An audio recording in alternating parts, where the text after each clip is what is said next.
Yeah, Shalom, Raverim, and Shabbat Shalom for the Torah keepers all around the world. And I have in particular a thought for my brethren in the Philippines. I declared a long time ago my love to the Philippines and the people there. So today I will address two messages. One about the PARASHAH VAYELECH, which is in Devarim, Deuteronomy chapter 31, and also a short message, introduction to Yom Kippur. So we will start with Vayelech and Yom Kippur come later. So we need to know that as I hope everyone knows, we have entered the 7th month, which is the last month of the year. I know that some will say, oh no, it's not the last month. And we say, Leshana Tova, right? Good years. Yes, in fact, in Judaism, there is many beginning of the years, in particular, this month, and it's easy to understand, and the month of Aviv, which is in Nisan. But I will come back later about this Leshana Tova. For now, I will go into the Parasha Vayelech because we have the Shabbat. So for those who want to understand a bit, I will give some glimpse of what is about the Parasha. So when we read the verse, we have to be, this one chapter is very filled with a strong message, and I will give you some glimpse about what is going on. Now first, I will go into the text. It's only 30 verses. It's not very long, but we need to understand the message inside. You know, the parasha, when we read the Torah is a garment. It's a garment, and we have to go behind the garment to see the deepness of the Torah. We will try now to go in some verses and to understand. So I read from one version, but I can read from another. I think it will be the same, so the wording is changing. So I will read from the text 2009. And Moshe went and spoke this word to all Israel. Moshe went, is Vayelech, Moshe, Vayelech, and he went, and Moshe went, Vayelech. And the title of the parasha is from the first verse of the book of Devarim, chapter 31. And he said to them, I am 120 years old today. I am no longer able to go out and come in. And Jehovah said to me, you do not pass over this Jordan. So, first of all, I want to stop about this verse, the verse 2, because it's very interesting. Because if we go to the book of Psalm, we will read, I think it is in Psalm, I guess, it's 90, I think, or 81. He said, Moshe said, that a man will live, it is a psalm written by Moshe, said that a man will live 70 years, or by his strength 80 years. But we read here that Moshe is 120 years. And if I go to the chapter of Bereshit, chapter 6, we read, and Jehovah say, always speaking in the time of Noah here, my spirit shall not strive with man forever, in his going astray, his flesh, and his day shall be 120 years. Wow!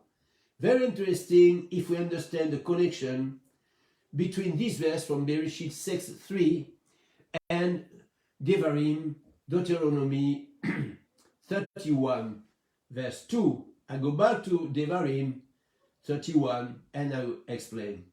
Now, why does Moshe write in a psalm that a man will live 70 years or 80 years by his own strength, And that here we see in the book of Genesis that Jehovah say that his spirit will not strive with man more than 120 years, and Moshe was 120 years. Moshe equal Torah, right?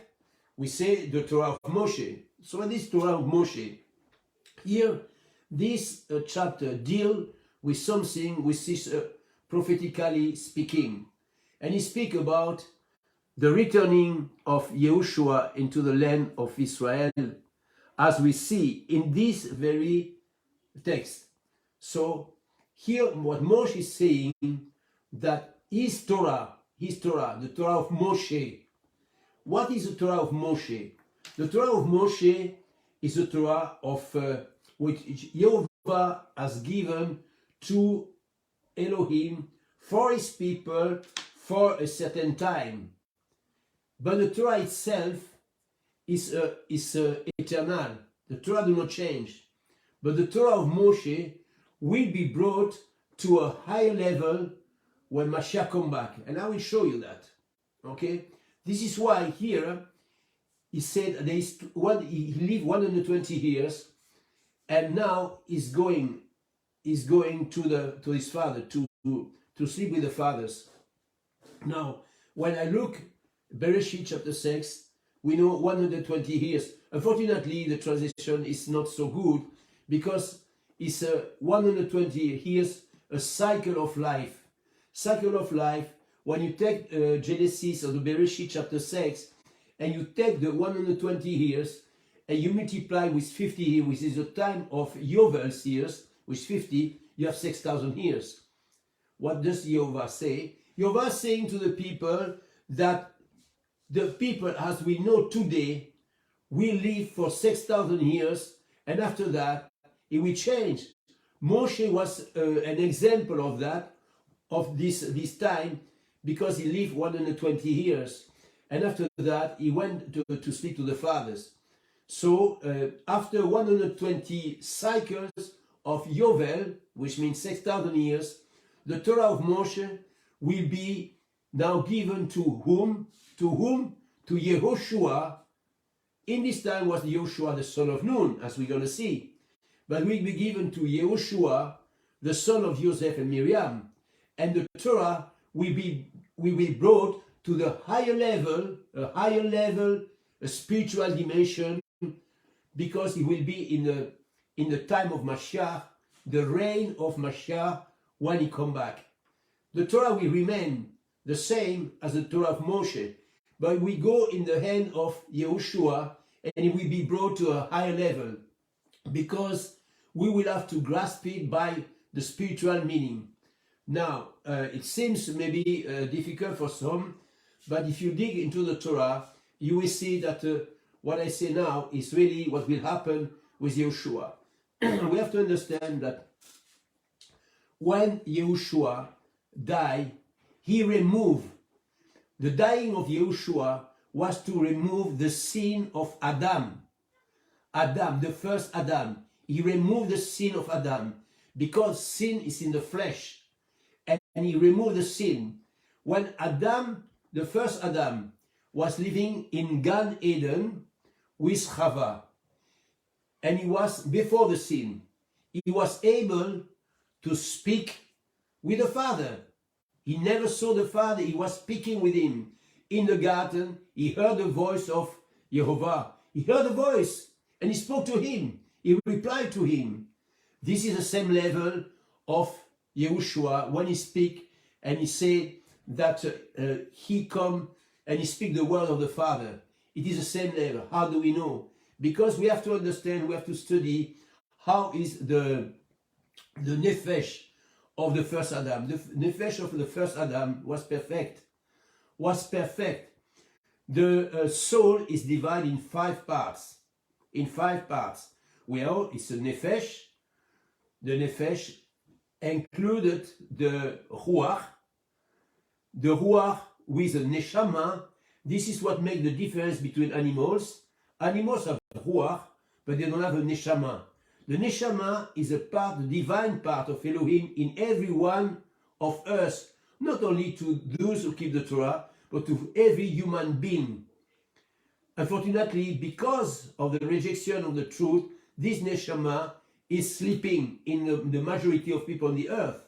But all human beings have been created with a neshama. You can go in Bereshit chapter 2 and read. When you see any breath into Adam, breath, you can look, you will see it's neshama. The word is neshama. This is the divine part of human being, which makes the difference with animals. Now, Adam had more than a neshama. The Adam Kadmon, the Adam before the creation, he's with the neshama, he's with the Chaya, which is life, and the Yechida, which is the highest part of the soul. When Adam sinned, in the moment he sinned, he died. Spiritually speaking, he died. And the Yerida of Adam didn't take part in the sin of Adam. The Yerida departed from him, went back to the Father. Listen carefully, went back to the Father. This is why Yeshua said, he said, "Oh Father, glorify me with the glory I had with you before the world was created." That is the Yerida for Adam. And Shaul understood that. This is why he said, the first Adam is of the earth, the second Adam is a life-giving Ruach. Because the Yechida of the first Adam, and he called him the second Adam, the last Adam. This is why the Yechida from the first Adam went to Yeshua.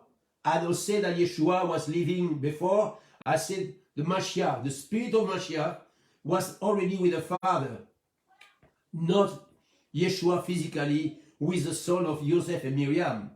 So this is very important to understand for us, to understand the Torah. Now here, we see that Moshe, before dying, will anoint, or will give the authority to Yehoshua, the son of Nun.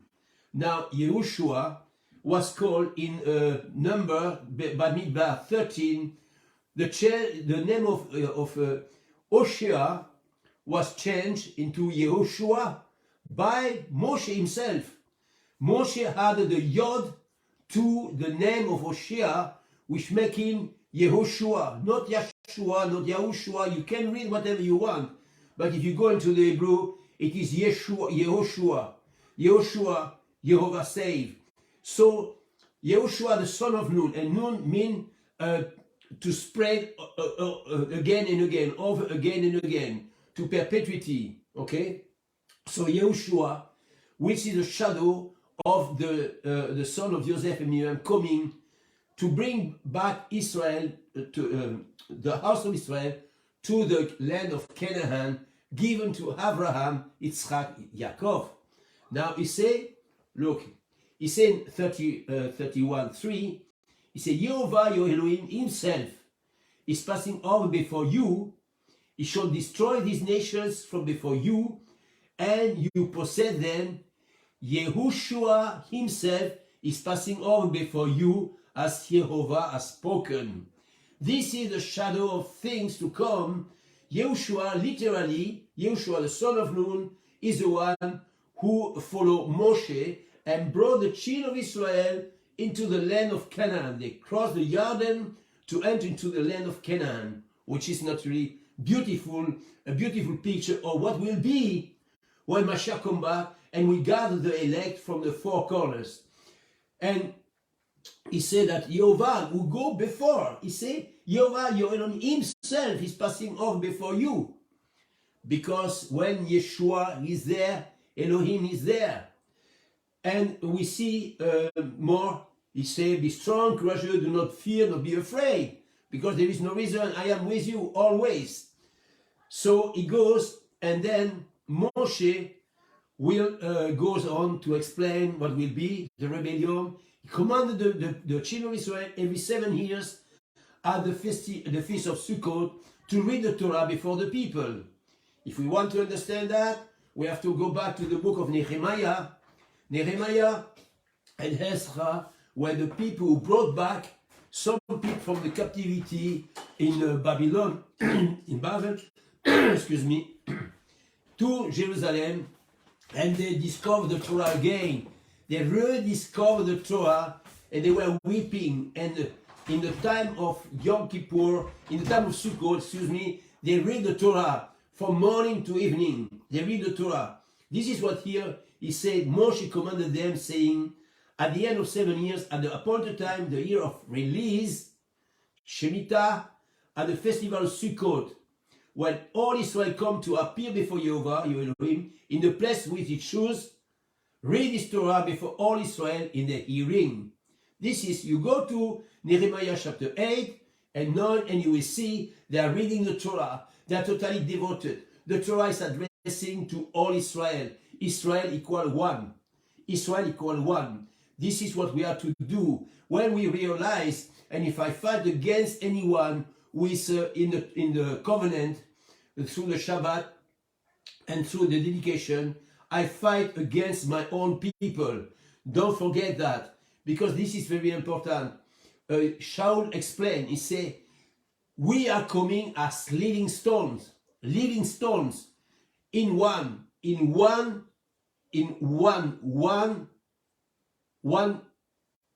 body, one, how do we say that? We are building the assembly. We are building the temple of Elohim as one stone. You are a stone, I am a stone, all our brethren are living stones. We all come together, and the cornerstone is Yehoshua. So, if I fight against a brother, then I am fighting against my own body, because we are all a partaker of the same body. So we have to be very careful in our speech, in our way. Yes, we can rebuke people if they are wrong. Yes, we can rebuke. This is also according to the Torah. But we don't have to fight for nothing, for opinions. Opinion destroy. The truth lift up people, but opinion destroy. So we don't have to speak about opinion. We have to be bold in our speech when it is according to the Torah. If it is not, then we have to be wise and to close our mouth. Now, here it keep going, and I will go down just to chapter 20, and he say, and I shall bring them to the land flowing with milk and honey, of which I swore to their father Abraham, Yitzchak, Yaakov, don't forget. And they shall eat and be satisfied and be fat, and they shall turn to other mighty ones, and they shall serve them and scorn me and break my covenant. Can you imagine? Thus is here things which will happen over centuries, and shall be where many evils and distress shall come upon them, that this song shall answer before them as a witness, for it is not to be forgotten in the mouth of their seed, for I know their thought which they are forming today, even before I bring them to the land of which I swore to give them. Well, to understand that, we have to understand Yirmiyahu chapter 17 tells us that the heart is deceitful above all things, and it's Yehovah who search the heart and try the rein to reward everyone according to his deed. He knows the thought of the heart. The heart in Judaism is considered the place of the thoughts, the kidney the place of the emotion. So it is Yehovah who search out the heart and the kidney to reward every man. He say here, he say, I know the thoughts which they are forming today, even before I bring them to the land. You see, before they enter. And Moshe wrote this song the same day and taught it to the children of Israel. And he commanded Yehoshua, son of Nun, Yehoshua, son of perpetuity, son of perpetuity. You can look yourself, go to strong, go to another place. And he said, be strong and courageous, for you are to bring the children of Israel into the land of which I swore to them, I myself am with you. This is prophetic concerning our Adon, our master Yehoshua, HaMashiach, who will do the same work. And he goes on, he says, after that he said, take this book of the Torah, you shall place it beside the ark of the covenant of Yehovah your Elohim, and it shall be there as a witness against you. The Torah can be a witness against us if we don't do what the Torah commanded us. Unfortunately, I have said before, I have posted before, that many in many assemblies do not teach Torah. They teach the Haftarah. They teach about the prophet. They don't teach the Torah, they teach the 10 words. The Torah is not the 10 words. The Torah is the 5 books of Moshe. We need to learn in the 5 books of Moshe. If we want to do what Shaul says to us in Romans 12, chapter, verse 2, when he says, I beseech you, brethren, do not be conformed to this world, but be you transformed by the renewing of our mind. We need to go week after week, Shabbat after Shabbat. We need to go through the PARASHAH and read them and let this Torah penetrate our soul to restore it, to renew it. That is the way we should do. And he say here, the last verses, he say, Moshe speaking, for I know that after my death you shall do every corruptly and turn aside from the way which I have commanded you, and evil shall come to you in the latter days, because you do what is evil in the eyes of Jehovah, to provoke him through the work of your hands. This is a verse we should ponder and understand, because it says not now, it is in the latter days. We are living in the latter days.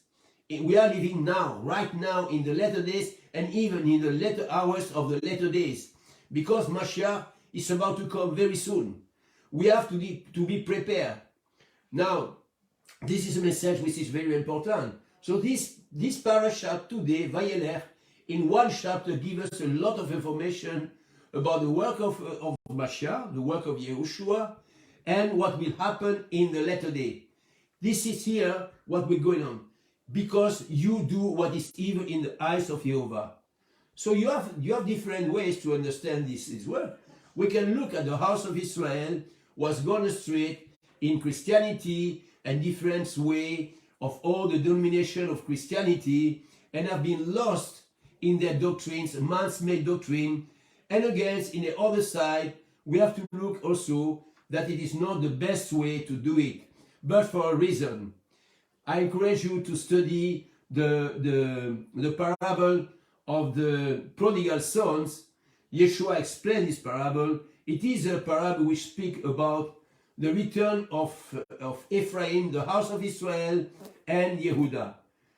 You study this and you will understand the beauty of the returning. And it is a message which is, it is not picked up like by Yeshua just to make a story. He described here a story which is embedded in the Torah again. We speak about that when we are in a new cycle of reading, and we speak about in the book of Bereshit. You will see that this parable about the prodigal son is already there in the Torah. In the Torah. If you go to the book of Yeshayahu, it is written, I am Jehovah, there is none beside me, I am your Savior. I speak the end from the beginning, from Bereshit. So if you want to know the end, before listening to the doctrine of man, go to the book of Bereshit, Genesis, and learn, because there is all written inside what will happen until the end. Until the end. You will know who is the enemy of Israel. You will know how it will happen, and what is the end of the story. It is written in the book of Bereshit. When we come to this point in a new reading cycle, where we start with Bereshit and we go all through the book of Bereshit, Genesis. Now, I will stop here for now for this parasha, and we go, because I want to speak a bit about Yom Kippur. And Yom Kippur is very powerful moment. The 7th month. We have to look in the pattern, the pattern of the number 7. Every time you see the number 7, you have to ponder and to say, okay, what is that? The number 7 is a number which points to many things, and the perfection on earth. Perfection on earth. Perfection. This means when we come to 7. Everything is perfect. As we read in the book of Bereshit, and the 7th day, Jehovah rested from all his work. And he looked and he said, what does he say? he looked at his work and he was very good. Very good. This means perfect. Everything was perfect.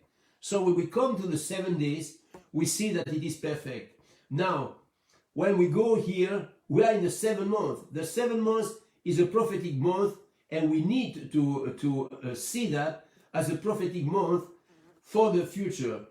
And now I will go back to Leshana Tova, because I know that many do not have understood why our brethren Yehuda say Leshana Tova or Happy New Year. Excuse me, Happy New Year. Yes, why? Because many say, oh, you know, it is written in the book of Shavuot, Exodus, that the first month of the year is the month of Aviv, you know, the month of Nisan. That is the first. Yes, it's true. It's true. No problem with that. But if we look carefully, and I hope I will see that I try to remember, because I have to do it. What should I say? It is written in the book of Shemot. Okay, let me see.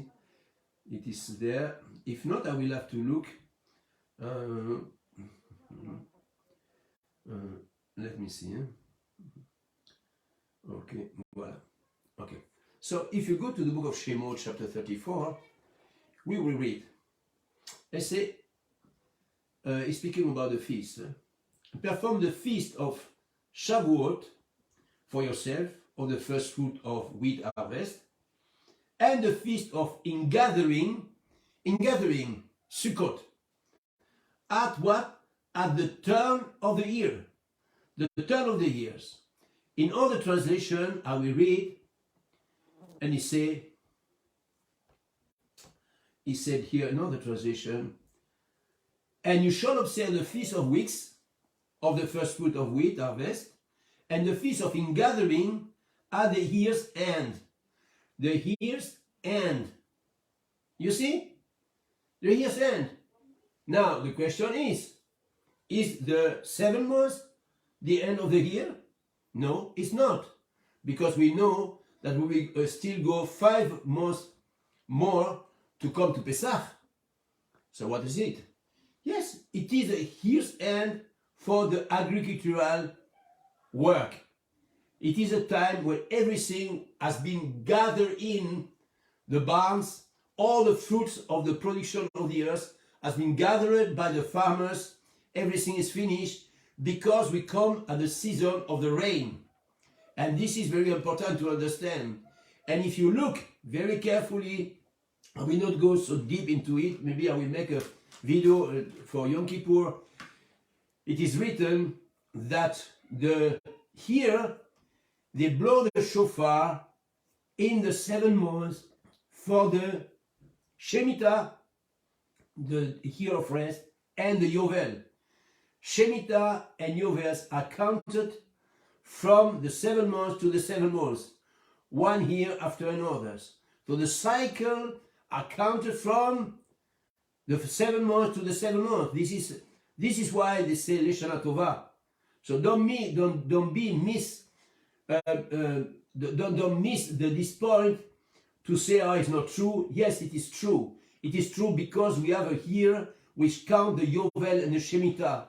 When I spoke before about the 120 years, how do you count it? You count it from the 7 months, not from the month of Nisan, from the 7 months to the 7 months of the next years. So it returns. Why it is so? Very simple to understand. If you have been looking at the farmers in this season now, we prepare the soil for the next harvest next year, not for now, because the grain need up to 120 days to grow up. So in the 8 months and the 9 months, they will begin to work out the soil, to prepare the soil for the planting. So when you know that the Shemitah and the Yovel require not to plant anything, if they wait for the month of Nisan, they will be planted. So it cannot work. You cannot rest. The land must rest, and the land will rest because They don't work out the soil in the 8 and 9 months, and they don't plant the seeds. This is why everything will grow on its own. And it will be a blessing from Jehovah, because he is the one who will bring the blessing, the food for the people. No more the work of man. This is why when we say Leshana Tova, we speak of agricultural blessing for the people, which is also spiritual, because it's a abundance by obedience and a curse if we don't obey. This is how it is. This is why it is called the 7 months. We say Leshana Tova. Okay, so that's very important to understand. Now we have Yom Teruah. Teruah, if you look in the scripture, you will see Teruah is a sound of alarm, for good or not, or for war. Teruah, only with the ram horn, nothing else, no other, no such big shofar who are, I don't know, 40, 50 centimeters long from the kudu and from other animals. It is only the ram horn. There is also a reason for that. You have to go back to the story of Abraham with Yitzchak. It is only the ram horn, and it is written in the Torah, no other. Okay? So they blow the shofar, and this blowing is an alarm song to prepare ourselves toward what? Toward Yom Kippur. Yom Kippur is a day of judgment. I have written that in a message I sent to some brethren, and if you want, you have just to inform me. I send message every week for the reading of the Shabbat to people who follow me, and if you want to be part of it, you just tell me, and I will send a message for every Shabbat. So here is said that, just wait, I was speaking about the books. In Yom Kippur, the traditional Judaism teaches that books, plural, are open in the heavenly court, and people are judged. They teach that there are 3 books. The book for the righteous, the book for the in-between, who are not righteous but are not wicked, and the book for the wicked. Okay? So, is that a man-made story? No, it's not a man-made story. Don't make mistaken. Listen here. I will read from the Tanakh, and I read from the book of Daniel, chapter 7. I was looking until thrones were set up, thrones plural. And the Ancient of Days was seated. His garment was white as snow, and the hair of his head was like clean wool. His throne was flame of fire, its wheels burning fire. A stream of fire was flowing and coming forth from his presence, and 1,000 served him, and 10,000 times 10,000 stood before him. The judge, Elohim, was seated, and the books were open. You see, the books plural, not one book, the books were open. I go back now to the book of Revelation, chapter 20, verse 11. And I saw a great white throne, and him who was sitting on it, from whose face the earth and the heavens fled away, and no place was found for them. And I saw the dead, small and great, standing before the throne, and books, plural, were open, and another book was open, which is the book of life. And the dead were judged from what was written in the books according to their works. And the sea gave up the dead who were in it, and death and Sheol gave up the dead who were in them. And they were judged, each one according to his work. And death and Sheol were thrown into the lake of fire. This is second death. Now, this is very, very mystical and interesting message, because it must be understood in its context. Here we see the book of Daniel do not give so much details, but the writer of the book of Revelation, Yohanan, knew the message from Daniel. And unlike people believe that the book of Revelation has been written in the 2nd century and it is a message for the end time, myself, I don't believe that. I believe that this book of Revelation, was written before the destruction of the Second Temple in the year 60 to 65. It was a warning to the brethren in the land of Israel, especially in Galilee and in Jerusalem, for the coming of the destruction of the temple in Jerusalem. This is the message, and it was written in the first century, not in the second century, but in the first century. There is many reasons for that. I will not develop now. I will develop in another video. But just take it so you don't have to believe what I say. But I can prove you that the 666 is finished, that it's already finished, that the beast is finished, and that the man of perdition is finished. All is finished. If you want to know that, you have just to look into history and understand the occupation from the Romans in Israel since the time of Julius Caesar, which started in 45 before Yeshua. So if you understand that, you will see that the warning was for the people of the land at this time, in the first century, not for us in 2000 years. If you want to understand the end time, you have to go into the book of Matthew chapter 24 and Luke 20 and Luke 45. This is what you have to learn. If we want to understand that, we have to apply the rules. Okay, so that's my position. You don't have to believe that. You go to history, you research about the Romans, you research about the man of perdition who sit in the house of Elohim. You will see, you will find the name. I tell you, you will find the name. You will find the name Caligula, you will find the name of Nero, you will find everything and much more. I will make a video for that. So suffice to say today that the book of Revelation was written in the year 60 to 65 as a warning for the believer to flee from Jerusalem, to flee from Galilee, because of the terrible thing what will come. And it comes with Titus, the son of Vespasian, in the year 70. Not 70, but 66, in the midst of 66 up to 70. So now he said, we see this book are written, and what does he say? He says that death and Sheol were thrown into the lake of fire. Now, what we understand here is this message is very powerful because it gives us hope. Hope, according to the book of Hebrew, all those who are in Mashiach have been now forgiven. And the work is done once for all. It's not every year. When we come to Yom Kippur is a feast. If you go to the book of on the Torah, we read that Yom Kippur is a collective fasting, a day of collective fasting. Why do we fast? We fast to join Israel.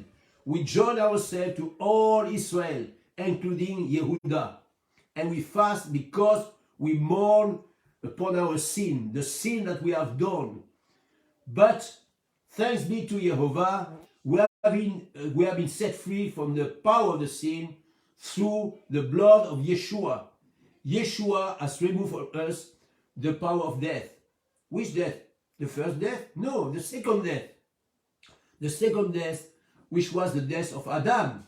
Remember Adam, when Yehovah told him, surely the day you eat of the fruit of this tree, you will die, surely we will die. 2 times he said, you will die, you will die. Why? Because it is the first death and the second death. Does Adam die in the first, when he eat the fruit? No, he didn't die, because Adam lived 930 years. So he lived. But spiritually, he was dead. He could not save himself. This is why every man must die. The death is absolutely necessary in order to annihilate the power of sin in our flesh. That is the purpose of the flesh. The purpose of the flesh is to destroy the power of sin in our flesh. But Baruch Hashem Yehovah, those who are in Mashiach, they have the hope of the resurrection. That's Ishar teaching. Okay? If Yehovah resurrected the tzaddik, the righteous one, we have the hope that he will resurrect us also. This is what we are speaking here It's those who are not in Mashiach, don't make a mistake to speak about Yehuda. Okay, I speak from the people of the world. Don't speak about Yehuda. That is another story.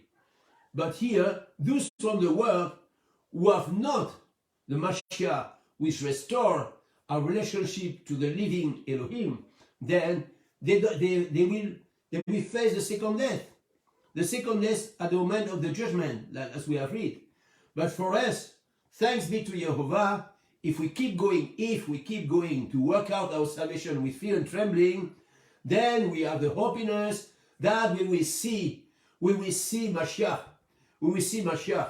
So, my brothers and sisters, Yom Kippur is a moment when we should really search ourselves and repent, because we still have sin. We are no more sinners, but we sin.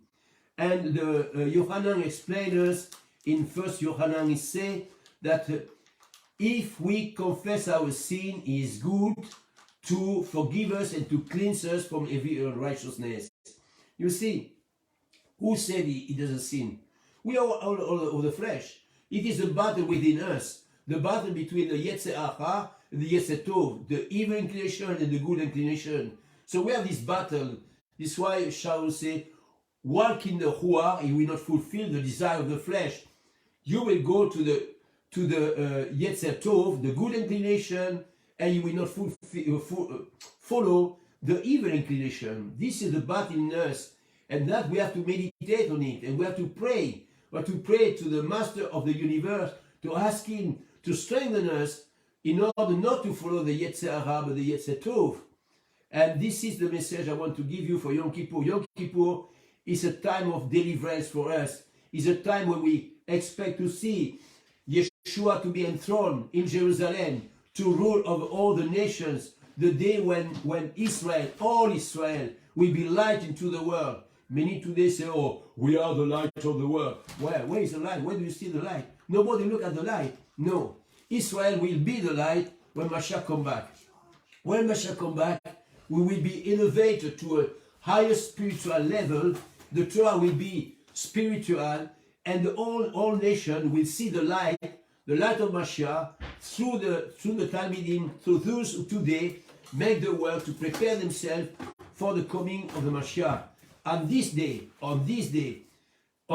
Israel will be light. Israel will be light. Today, we can be light to one another, but in this day, it is all Israel will be light. So, brother and sister, I say thank you for now, and I wish you a blessed Yom Kippur, a blessed month of Sukkot. Rejoice with the brethren. I will make a video for Sukkot because it is a wonderful message of restoration, and we will see you again in the coming days. So may you be written in the book of life, you and your loved ones. May Jehovah bless you and keep you, and see you again in the next video. Shalom, and yeah, we love you. Hallelujah. Yeah.